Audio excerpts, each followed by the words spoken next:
পানিহাটি নাটাগড় এলাকায় এক মহিলাকে আটকে রেখে তার উপর যৌন নির্যাতনের অভিযোগ উঠল এলাকার বিজেপি নেতা স্পন্দন দাসের বিরুদ্ধে।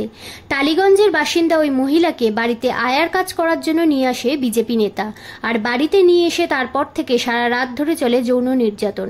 ভোরবেলা মেয়েটি কোনো মতে বাড়ি থেকে পালিয়ে এলাকার মানুষকে বিষয়টি জানায়। তারপর এলাকার মানুষ হাতে নাতে ধরে ফেলে বিজেপি নেতাকে। বিজেপি নেতা এলাকাবাসীর কাছ থেকে পালানোর চেষ্টা করলে তাকে রাস্তায় ফেলে ব্যাপক গণপিটুনি দেয়া হয়। ঘটনাকে কেন্দ্র করে ব্যাপক উত্তেজনা ছড়ায় গোটা এলাকায়। পরিস্থিতি নিয়ন্ত্রণে আনতে ঘটনাস্থলে আসে ঘোলা থানার পুলিশ। অভিযুক্ত বিজেপি নেতাকে গ্রেপ্তার করে নিয়ে যায় ঘোলা থানার পুলিশ। কি হয়েছিল?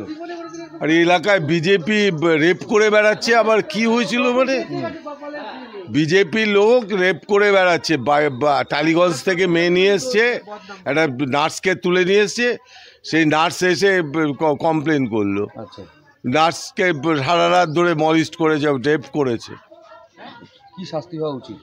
এদের ফাঁসি হওয়া উচিত। ফাঁসি হওয়া উচিত। এদের ফাঁসি। সক্রিয় বিজেপি কর্মী? হ্যাঁ, সক্রিয় বিজেপির এজেন্ট বসে। আমার নাম সুভাষ চক্রবর্তী।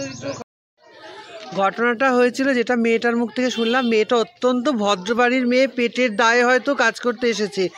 ওকে মিথ্যা কথা বলে পেশেন্ট দেখবে, বয়স্ক পেশেন্ট এই সমস্ত বলে মাকে দেখবে আয়া সেন্টারের নাম করে নিয়ে এসছে। ও হচ্ছে বিজেপির এজেন্ট। ওরা নিজেরা এরকম নোংরা করে আর শাসক দলের নামে বদনাম করে। এগুলো তো চোখে দেখছি এখানে। শাসক দলের নামে বদনাম করে। শাস্তি যে প্রশাসনের উপর, আইনের উপর আমাদের ভরসা আছে। রাজ্য সরকারের প্রশাসন অত্যন্ত দক্ষতার সঙ্গে কাজ করে। রাজ্য সরকারের প্রশাসন যেন আইনের দ্বারস্থ করে ওদেরকে কঠোর শাস্তি দেয়। ফাঁসি হওয়া উচিত। আপনার নাম? আমার নাম রিয়া সরকার। আমি পশ্চিমবঙ্গ